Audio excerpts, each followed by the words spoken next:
Selamat datang kembali di Brilio Pesta Bola 2022.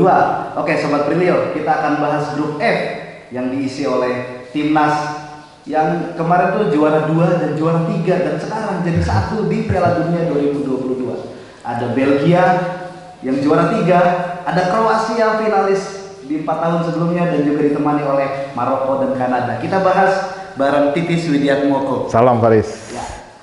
Belgia, Ya. generasi emas. Ya, banyak dibilang bahwa 2022 ini adalah final shot bagi generasi emasnya Belgia ya. Jadi tembakan terakhir ini kalau sekarang nggak dapat ya sulit ini mau dapat lagi gitu kan. Iya, mau kapan lagi ini generasi emas, ada Courtois, kemudian Eden Hazard, Lukaku, De Bruyne. Nah, ini kan generasi emasnya yang membuat mereka bisa ke semifinal tahun 2018 ya. Nah, kalau generasi emasnya Kroasia, mereka bisa tembus ke final ya, hanya kalah dari Prancis di partai puncak. Nah, mereka masih punya Modric, kemudian Perisic, iya enggak? Kemudian ada Kovacic. Nah, kemudian Brozovic. Nah, lini tengahnya dahsyat sekali ini Kroasia ini. Ini generasi emas mereka bisa tembus ke final. Nah, pertaruhannya bagi Belgia sekarang ini. Belgia ini kalau kita lihat proses alih generasi ya di bawah mereka ini kan kayak Hazard sudah mulai jarang ya, cedera terus, Lukaku juga ya Lukaku juga, tapi kalau kita lihat De Bruyne masih pada top formnya lah. Nah, penerusnya siapa? Misalnya Leandro Trossard, kemudian ada pemain Milan ya, De Ketelaar ya, Charles De Ketelaar. Nah, ini pemain muda ini. Nah, di sisi Kroasia juga mulai ada regenerasi ya. Brekalo, nah misalnya pemain-pemain muda yang main di Leipzig, kemudian di Zagreb juga itu mulai diorbitkan. Jadi sedang pada proses peralihan generasi, jadi ini adalah masa final shot itu tadi bagi kedua tim ini ya. Tapi Belgia terutama yang final shot itu yang dari Belgia, karena Kroasia sudah mencapai final 4 tahun lalu, itu sudah prestasi yang luar biasa. Tinggal Belgia nih, bisa nggak nih tahun ini gitu. Di tahun 2018 itu Belgia banyak yang bilang dia anti klimaks katanya setelah tampil on fire di fase grup.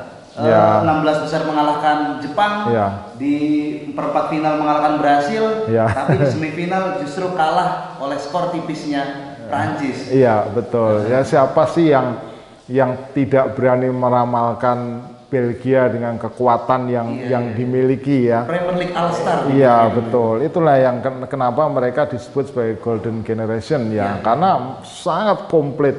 Hampir di semua posisi mereka punya pemain bintang ya. Vertonghen di belakang misalnya kita lihat, di tengah juga mereka banjir sekali pemain-pemain bintang ya. Tielemans sekarang. Iya, Tielemans ya.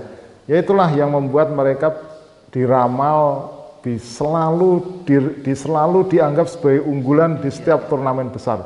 Tapi kesempatan itu datang terakhir kalinya tahun ini ya. Kita lihat nanti regenerasinya akan seperti apa 4 tahun ke depan.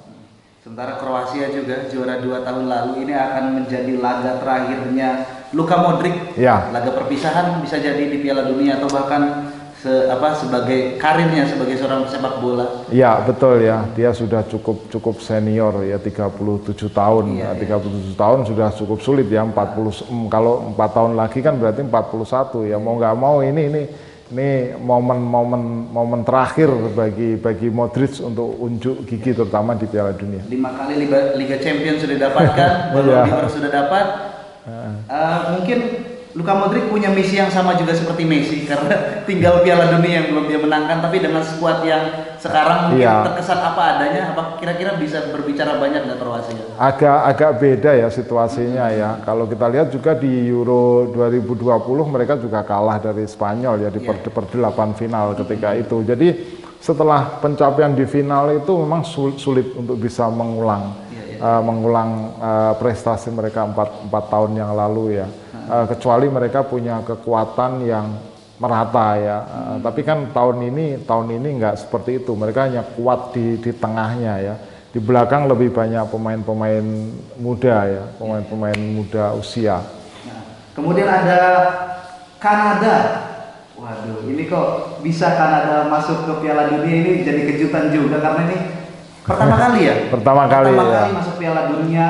Dan ya mungkin buat teman-teman Sobat Brilio ada Alfonso Davies yang jadi penggawa di Bayern Munchen. Ternyata dia adalah pemain timnas Belgia gitu. Kemudian ada Maroko yang di 2018 dia juga salah satu kontestan dan sekarang akan mencoba lagi gitu kan peruntungan di Piala Dunia. Kanada sebenarnya bukan yang pertama ya Riz ya. Mereka sempat ke putaran final tahun 86 di Meksiko. Ketika itu menjadi juru kunci grup ya. Ada Soviet, ada Prancis, kemudian ada Hungaria.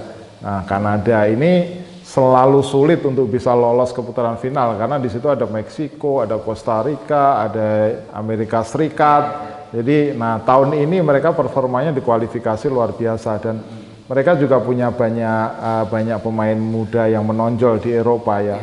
Estoachio di Porto misalnya, kemudian Jonathan David ya di Lille di Prancis ya, Ligue 1 ya. Kemudian kita lihat juga Alfonso Davies juga. Jadi pemain-pemain muda yang di Eropa ini diharapkan dia bisa mengangkat performa Kanada karena selama ini pemain-pemain Kanada lebih banyak yang tampil di MLS atau di liga lokal. Sementara debutannya hanya jadi pelengkap aja gitu, gimana kira-kira? Kalau lihat situasinya memang paling diunggul Belgia dengan Kroasia. Kalau dua kontestan lain ada Maroko dan juga Kanada, ini levelnya cukup sulit. Maroko ini sebenarnya banyak bintang ya, Riz ya.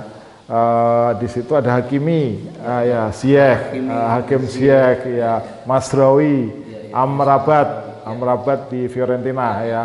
Ini pemain-pemainnya sebenarnya di level klub ini bisa bertarung di papan atas. Kualitasnya kualitas Eropa. Nah, kualitas Eropa. Cuma problem Maroko itu apa? Problemnya gini.